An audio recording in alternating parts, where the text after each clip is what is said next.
नमस्कार प्रिय दर्शकों, हाजिर हूं मैं जन्म कुंडली अध्ययन करने के लिए। एक जन्म कुंडली लेकर आप सबके सम्मुख उपस्थित हुआ हूं। ये जन्म कुंडली एक युवक की है।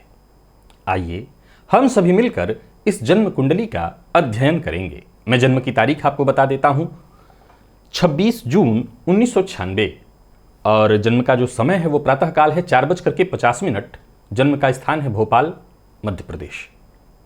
मैं जन्म काल के पंचांग से आपको अवगत कराता हूं। आप तब तक इस जन्म कुंडली का निर्माण करिए। बुधवार के दिन इन्होंने जन्म लिया है, अधिक आषाढ़ मास में, शुक्ल पक्ष की दशमी तिथि को, चित्रा नक्षत्र के तृतीय चरण में, शूद्र वर्ण, राक्षसगण, तुला राशि, ये वायु तत्व की राशि है। शुक्र इस राशि के राशिश होते हैं। जन्म कुंडली की ओर आइए। वृषभ लग्न की कुंडली और तुला राशि। लग्नेश और राशिश दोनों शुक्र ही बनते हैं। लग्नपति का जाकर के लग्न में ही बैठना 18 अंश 45 कला के साथ। हालांकि लग्न का जो मान है वो 29 अंश का है, लेकिन लग्नेश लग्नगत आपको दिखाई पड़ेंगे पंचमेश के साथ, यानी पंचम का स्वामी भी लग्न में ही बैठा है। जरा इस कुंडली को एक बार ध्यान से देखिए। इनके कुछ प्रश्न हैं जो कि आज के इस परिवेश में लगभग हर युवा के प्रश्न हैं। ये वृषभ लग्न के हैं। प्रिय दर्शकों, वृषभ लग्न की जब चर्चा आती है तो मैं क्या कहा करता हूं, ये स्थिर लग्न है और इस लग्न के जातक मेहनती होते हैं, इसमें कहीं कोई दो मत नहीं है। अपनी मेहनत, अपनी प्रतिभा के दम पर, अपनी क्षमता के दम पर मैं कहा करता हूं कि अपना भाग्य लेखन किया करते हैं वृषभ लग्न वाले। बाकी के लग्न वालों को तो भाग्य पूर्व से प्राप्त होता है, ये अपने मेहनत के दम पर अपना भाग्य लिखते हैं। अब लग्नपति का लग्न में होना, इसमें कहीं कोई दो मत नहीं कि पंचमपति के साथ, यानी एक तो केंद्र त्रिकोण योग बना, ऊपर से शुक्र बुध की युति लग्न में ही होने हो रही है, बहुत बढ़िया। हालांकि मंगल भी लग्न में बैठे हैं, जो कि एक अवगुण भी प्रदर्शित कर रहा है, पर फिर भी मूलतः शुक्र और बुध का लग्नगत होना। शनिदेव जो कि इस कुंडली के सर्वाधिक योग कारक ग्रह बनते हैं, क्योंकि वो दशम और नवम के स्वामी होकर के जाकर के लाभ भाव में मीन राशि में बैठे हुए हैं, उत्तरा भाद्रपद नक्षत्र में। अद्भुत। अब गौर करिए, इनकी राशि तुला है। वर्तमान समय में इनकी राशि से शनिदेव पंचम में चल रहे हैं, जिसका मैंने जिक्र कर रखा है कि ये समय थोड़ा सा मानसिक अशांति, परेशानियों को देने वाला होगा, कष्टदायी होगा। एक और चीज पर आप गौर करिए, तो लग्नेश लग्न में हैं, फलतः यहां अगर आप देखें तो देव गुरु बृहस्पति जो कि कुंडली के अष्टम में स्वगृही होकर के बैठे हैं, ये विपरीत योग में भी हैं, और साथ ही साथ इनकी जो दृष्टि द्वितीय भाव पर पड़ रही है, ये भी बहुत अच्छा माना जाएगा, क्योंकि द्वितीय भावगत सूर्य पर देव गुरु की दृष्टि का पड़ना। प्रिय दर्शकों, क्या आपने कभी सोचा कि क्या आपकी अच्छाइयां, क्या आपकी क्षमता भी कई बार लोगों को आपका शत्रु बना देती है? क्या आपने विचार किया कि आपके जो गुण हैं, बेहतरीन गुण, कई बार लोगों की नजरों में इतना चुभ जाता है कि जो आपसे ऊपर के पदों पर बैठे हैं उन्हें भी आपसे ईर्ष्या होने लगती है, और फलतः वो आपसे अच्छा व्यवहार नहीं करते। एक ऐसी ही परिस्थिति के मारे हैं ये। आपको मैं बताऊं कि वर्तमान में देवगुरु की दशा इनको चल रही है। अगर साधारण दृष्टिकोण से देखें तो देवगुरु की दशा इनके लिए मारक है, अथवा मार्केश शब्द का हम इसके लिए इस्तेमाल करेंगे। लेकिन जैसा मैंने कहा कि लग्नेश लग्न में बलवान होकर के बैठा है, फलतः यह विपरीत योग है। अब इनका प्रश्न सुनिए। इन्होंने लिखा है, मैंने मैकेनिकल इंजीनियरिंग 2019 में किया हुआ है, अभी इसी फील्ड में ये नौकरी कर रहे हैं, परंतु नौकरी में बहुत ही परेशानी आ रही है। क्यों? क्योंकि बॉस की प्रताड़ना, अपमान, नासमझ, अज्ञानी साबित करने का षड्यंत्र। एक नौकरी छूट चुकी है, वहां भी यही समस्या थी। कब तक ऐसा रहेगा? स्थिति कब तक सुधरेगी? यह बात केवल किसी नौकरी की नहीं है, किसी सेक्टर विशेष की नहीं है। दो तरह के लोग मौजूद होते हैं समाज में। एक करने वाले होते हैं, कर्मठ होते हैं। विश्वास मानिए कि मैं इनको कर्मठ सिद्ध करने पर बिल्कुल नहीं तुला हुआ हूं। हां, इनकी कुंडली कर्मठ इनको सिद्ध करेगी, क्योंकि हैं ये राक्षस गण के। मैं हमेशा कहा करता हूं कि अगर मनुष्य है तो वो बहाव के साथ बहेगा, देव है तो परिस्थिति को देखेगा। अगर बहाव के साथ बहना है तो ठीक, अन्यथा उसका विरोध करना है, प्रतिरोध करना है तो वो करेगा। परंतु राक्षस है तो सदैव बहाव के विपरीत ही जाने का प्रयत्न करेगा, यानी धारा को अपने सदैव तरफ करने का वो प्रयत्न करेगा, उसके उस स्वभाव में है। लग्न इनका वृषभ राशि, इनकी तुला राशि होने के चलते महत्वाकांक्षी बहुत ज्यादा होंगे। वृषभ लग्न के चलते मेहनती हैं। अब गौर से ध्यान से समझना है इस बात को। आप वृषभ लग्न के हैं, आप वृषभ लग्न के हैं और आपकी राशि मकर है।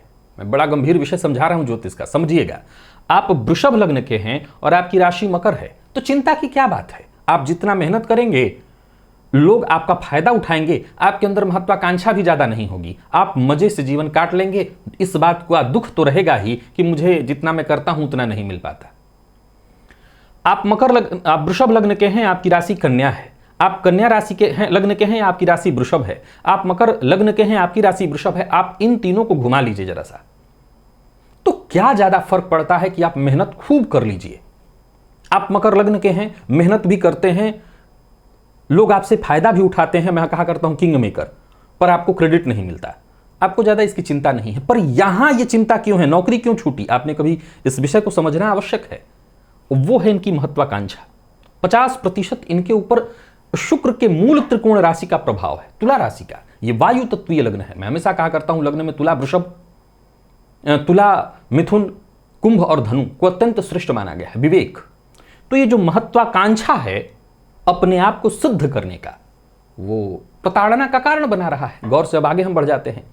इनको वर्तमान में गुरु की दशा चल रही है जो मारक है। अब जरा गौर करिए, इस कुंडली के सर्वाधिक योग कारक ग्रह है शनिदेव, लेकिन इस कुंडली पर जरा आप नजर डालें तो जन्म कुंडली का जो दूसरा भाव होता है वो कालपुरुष की कुंडली के हिसाब से यहां वृषभ राशि बनती है, जिसके स्वामी बनते हैं कौन, शुक्र। वो शुक्र लग्न में ही बैठे हैं। बुध जो कि वाणी के कारक हैं वो जाकर के कुंडली के लग्न में ही आपको दिखाई पड़ रहे हैं। देव गुरु बृहस्पति धन के कारक हैं, वो कुंडली के अष्टम में आपको दिखाई पड़ रहे हैं, द्वितीय भाव में सूर्य। अब जरा गौर करिए कि इन दोनों पर शुक्र की दृष्टि और साथ ही साथ अष्टम में बैठे देव गुरु बृहस्पति पर शनि की दृष्टि, और साथ ही साथ मंगल जो कि लग्न में है वो देव गुरु पर अपनी 8वीं दृष्टि डाल रहे हैं। और रही सही कसर पूरी अगर देखें तो कौन कर रहा है, तो वो सूर्य है जो जन्म कुंडली के दूसरे भाव में जाकर के बैठ गए हैं। अब इनकी समस्या के पीछे कारण आप समझ गए होंगे क्या है। पहली तो महत्वाकांक्षा, दूसरा इनके अंदर क्षमता है। आपके अंदर क्षमता हो, आप जानते हो कि लोग आपका लाभ उठा रहे हैं, पर आप चूं तक न करते हो। आप विश्वास मानिए कि आपको हाथों हाथ लिया जाएगा, सर पे बिठा के रखा जाएगा। सर पे क्या बिठा के रखा जाएगा, लोग आपका फायदा उठाते रहेंगे। तो जब तक आप में गुड़ है तब तक चींटियां भिनभिनाती रहेंगी, मक्खियां भिनभिनाती रहेंगी। अगर आपके अंदर क्षमता है और आप अपना हक लेना जानते हैं तो विश्वास मानिए आपके शत्रुओं की कमी नहीं है। और इनकी समस्या यही है, इनके अंदर क्षमता है क्योंकि मेहनत कर रहे हैं और इनकी महत्वाकांक्षा भी चरम पर है, तो इनके शत्रु कहीं कम होने वाले हैं। एक नौकरी छोड़िए, आप 14 नौकरी कर लीजिए, आपकी दुर्गति यही होगी। अब सवाल ये उठता है कि इनकी मैं बुराई कर रहा हूं कि प्रशंसा। अब तो जो समझना है समझ ली, लेकिन ये आपके गुण कहिए या अवगुण, इसी के चलते आपके साथ ऐसा हो रहा है।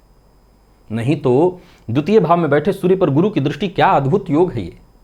ऊपर से राहु का जाकर के कुंडली के पंचम में बैठना जातक को अद्भुत व्यक्तित्व और वक्तृत्व, व्यक्तित्व भी और वक्तृत्व भी अच्छा बोलने वाला बना देता है। लेकिन आप कम ही कर जा रहे होंगे क्योंकि यहां भी शनि प्रभावी हो रहे हैं, तो आप वो कड़वा शब्द बोल देते होंगे, ऐसा बोल देते होंगे अपने आप को शुद्ध करने के चक्कर में।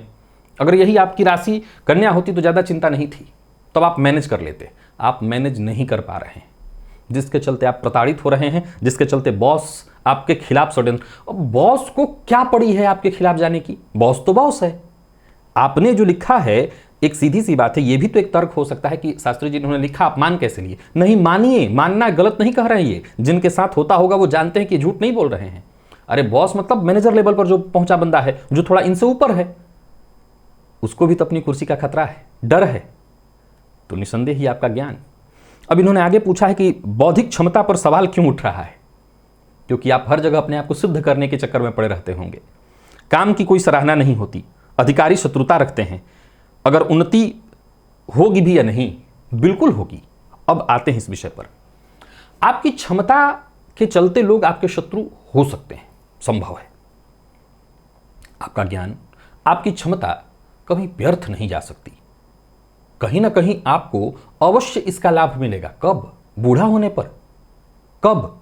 अभी तक विवाह नहीं कर पाए हैं इसी चक्कर में कि कहीं सेट ही नहीं है तो विवाह क्या करें। तो कब हमें हमारी क्षमता का, हमें हमारे ज्ञान का लाभ मिलेगा?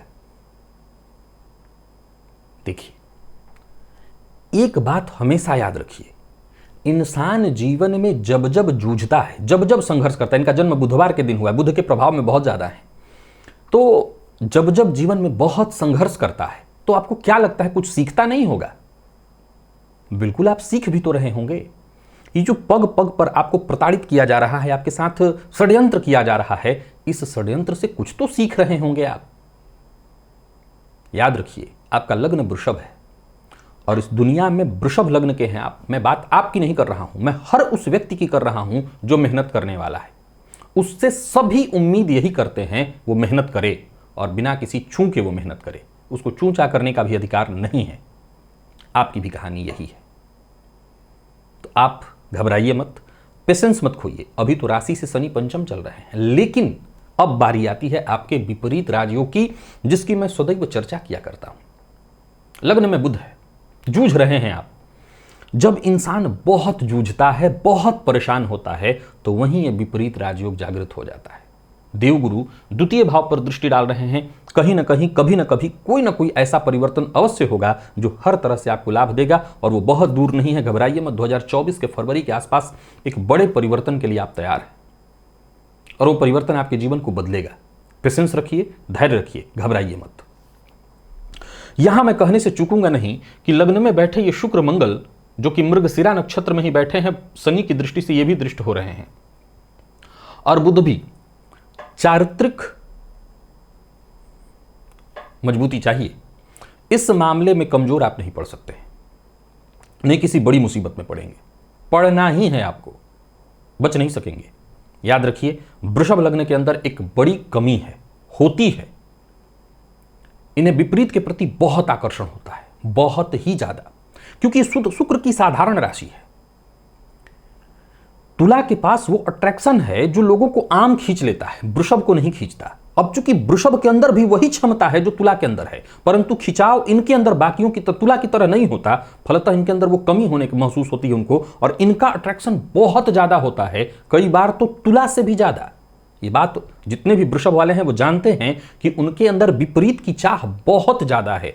भोग की चाह शुक्र तुला से कहीं ज्यादा वृषभ में है, कहीं ज्यादा, क्योंकि बहुत मेहनत करते हैं, फलतः इनके अंदर भोग की जो प्रवृत्ति होती है वो तुला से कहीं ज्यादा होती है। तो आपको इस पर अपने अंकुश लगा के रखना है, नहीं तो ये भी आपकी परेशानी, बदनामी का कारण बनेगा। तो इस पर आप ध्यान रखिएगा। अब आगे आपने पूछा है, नौकरी की समस्या के चलते विवाह के बारे में निर्णय नहीं ले पा रहे हैं, वैवाहिक जीवन और जीवन साथी कैसी होगी, क्या शादी के बाद जीवन में उन्नति होगी? सप्तम पति आपकी कुंडली में जाकर के लग्न में बैठ करके सप्तम को देख रहे हैं, जन्म लग्न से आप मांगलिक हैं।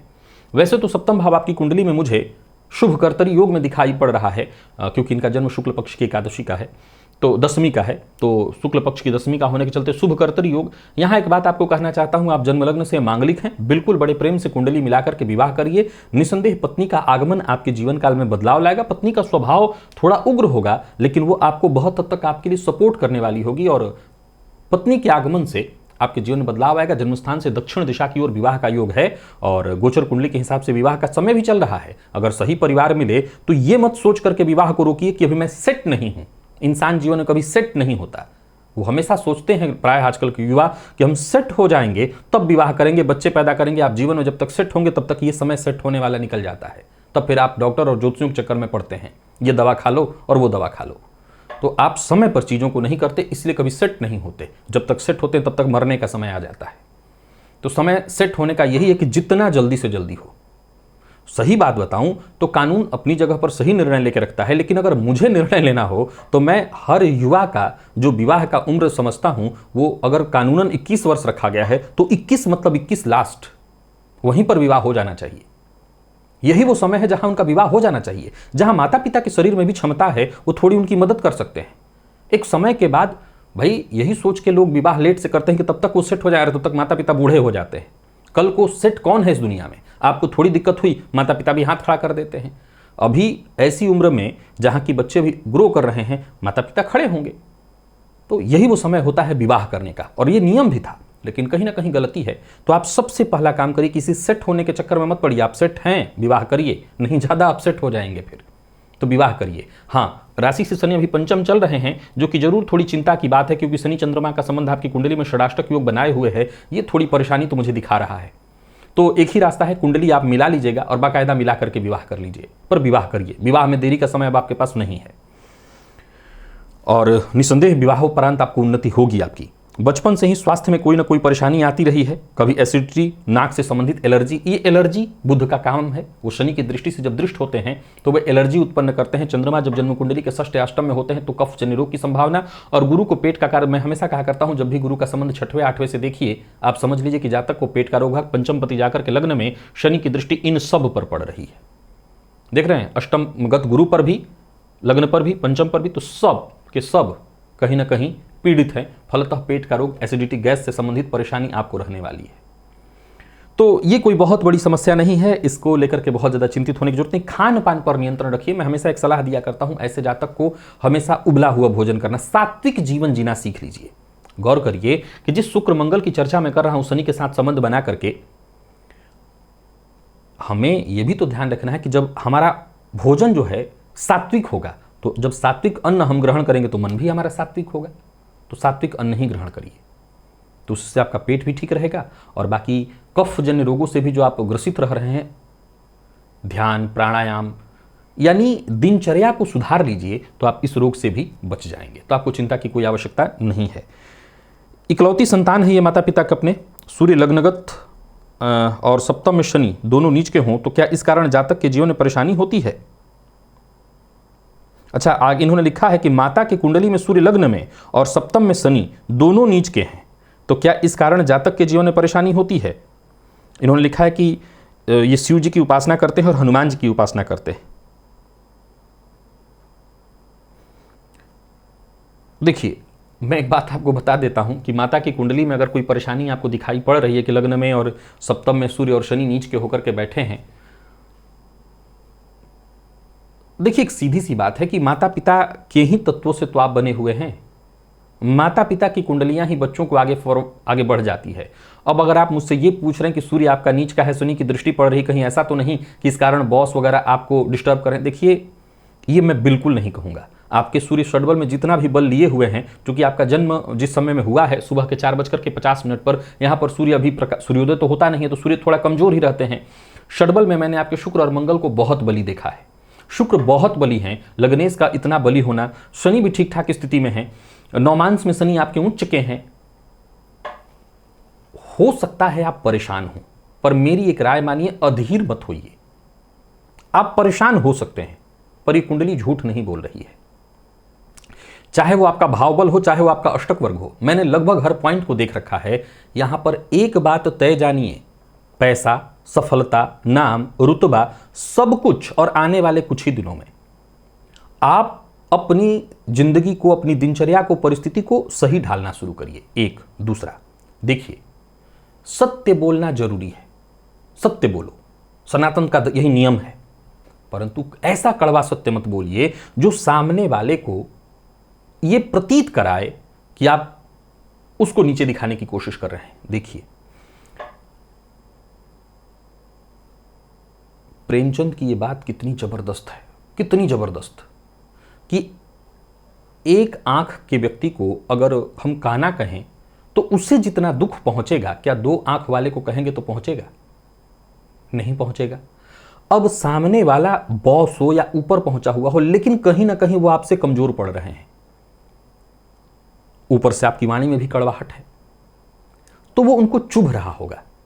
जरूरत और परिस्थिति के हिसाब से थोड़ा मूर्ख बन करके भी, सामने वाले को प्रोत्साहित करके भी, बुद्धिमान होने का मतलब क्या होता है? बुद्धिमान होने का कतई ये मतलब नहीं होता कि अपनी बुद्धिमत्ता का इस्तेमाल सिर्फ इस ढंग से अपने लिए किया जाए कि अपने आप को आप आगे बढ़ाइए। बुद्धिमान होने का ये मतलब भी होता है कि सामने वाले को कुछ ऐसा सपोर्ट करिए जैसे उसको लगे कि व्यक्ति तो अजब है, इसके पास ज्ञान है लेकिन ये मुझे सपोर्ट करता है। याद रखिए कि बुद्धिमानी का यही तो प्रतीत है, यही तो होना ही चाहिए कि जब जरूरत जैसी पड़े वैसे एक राजनीति इसको कहते हैं, वो करिए। जरूरी नहीं है कि हर जगह आप अपने आप को और सिद्ध करके भी क्या खड़े पांव आप बॉस बन जाएंगे। नहीं बन पाएंगे। तो जो बॉस है उसी को बॉस रहने दीजिए। आप अपने ज्ञान को, अपनी बुद्धिमत्ता को, भाई बॉस है तो उसकी उम्र भी होगी या परिस्थिति भी उसकी होगी, हमें उससे क्या लेना देना। हम अपने जगह से धीरे धीरे धीरे, अभी संभव है कि आप इस नौकरी में हैं, अच्छा करेंगे, फिर नौकरी स्विच करेंगे, किसी और नौकरी में चले जाएंगे। आने वाले समय में केतु के अंतर में परिवर्तन देख ही रहा हूं। लेकिन जहां भी जाएंगे बॉस तो यही मिलेगा। बॉस यही मिलेगा मतलब हर जगह बॉस तो यही होंगे आपको मिलने वाले, और हर जगह वो आपको इसी तरह से प्रताड़ित करेंगे। आप कहीं भाग नहीं सकते हैं। तो इसी में रह करके क्यों ना अपनी बुद्धिमत्ता का इस्तेमाल किया जाए।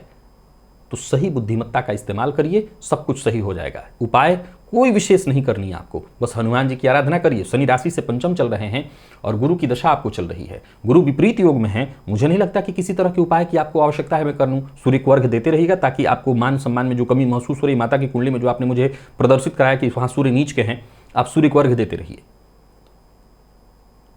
बस इसके अलावा कोई उपाय करने की आवश्यकता नहीं। ऑलरेडी आपकी कुंडली हर तरह से आपका सपोर्ट कर रही है। हाँ, एक काम और करिए। निसंदेह गुरु विपरीत योग में है, परंतु आपके स्वास्थ्य पर कोई परेशानी ना आए, कोई कष्ट जीवन में ना आए, इसके लिए शिव मंदिर में जाकर के दर्शन किया करिए। हो सके तो सोमवार के सोमवार शिवलिंग पर दूध भी चढ़ाया करिए। तो इससे जो मार्केश जन्य जो दोष है वो कट जाएगा और स्वास्थ्य पर आपके कोई बुरा असर नहीं आएगा। बाकी समय आपके पक्ष में है हर तरह से, और राशि से शनि पंचम चल रहे हैं, हनुमान जी की आराधना करते रहेंगे तो ये समय भी कट जाएगा। तो बस इतना ही करना है आपको। और मैं फिर दोहरा रहा हूं, बहुत अद्भुत और बहुत अच्छी कुंडली है आपकी। बस थोड़ा वाणी पर नियंत्रण, महत्वाकांक्षा को थोड़ा दबा के और चरित्र पर भी थोड़ा सा अंकुश लगा के लोगों से घुल मिल जाइए और आगे बढ़ जाइए। सफलता आपके कदमों में समय के साथ। याद रखिए कि जरूरी नहीं है कि आपके अंदर क्षमता है तो वो आज ही मिल जाए जो अगले 5 साल बाद मिलना है। समय आने पर ही तरुवर फलेगा। रात भर में पानी डाल दिया जाए इतना तो तरुवर आज ही फल नहीं दे देगा, समय लगेगा। उस समय का इंतजार करिए। लग्न पर शनि की दृष्टि है, थोड़ा विलंब ही है, सब मिलेगा। पेशेंस रखिए और घबराइए मत। नौकरी करते रहिए। सरकारी नौकरी इत्यादि की तरफ जाने की सलाह नहीं देता, क्योंकि इसी में रहिए। आगे चल करके आप अपने खुद का व्यापार कर लेंगे। वैसे तो आप वृषभ लग्न के हैं, दोनों में ही सफल हैं। आप सरकारी नौकरी भी कर सकते हैं, पर मेरे हिसाब से आप प्राइवेट सेक्टर में रहिए और आगे चल करके अपने खुद का व्यापार करिएगा। तो प्रिय दर्शकों, इनकी जन्म कुंडली, मैं समझता हूं कि यदि आप भी नौकरी में हैं तो आपके साथ कमोबेश क्षमता है आपके अंदर, तो ये होता होगा। मैं रोज बात करता हूं लोगों से, तो मैं जानता हूं इनकी कहानी अकेले की नहीं है ये। अगर आपके साथ हो रहा है तो आप क्या कर रहे हैं, कैसे अपने आप को बचा रहे हैं, इनको जरूर सलाह दीजिए कॉमेंट में। और आज के लिए बस इतना ही। इजाजत दीजिए मुझे और पुनः मुलाकात होगी। बाकी इस कुंडली से संबंधित और भी कुछ आप कहना चाहते हैं तो जरूर कहिएगा। तो पुनः मुलाकात होगी, तब तक के लिए नमस्कार।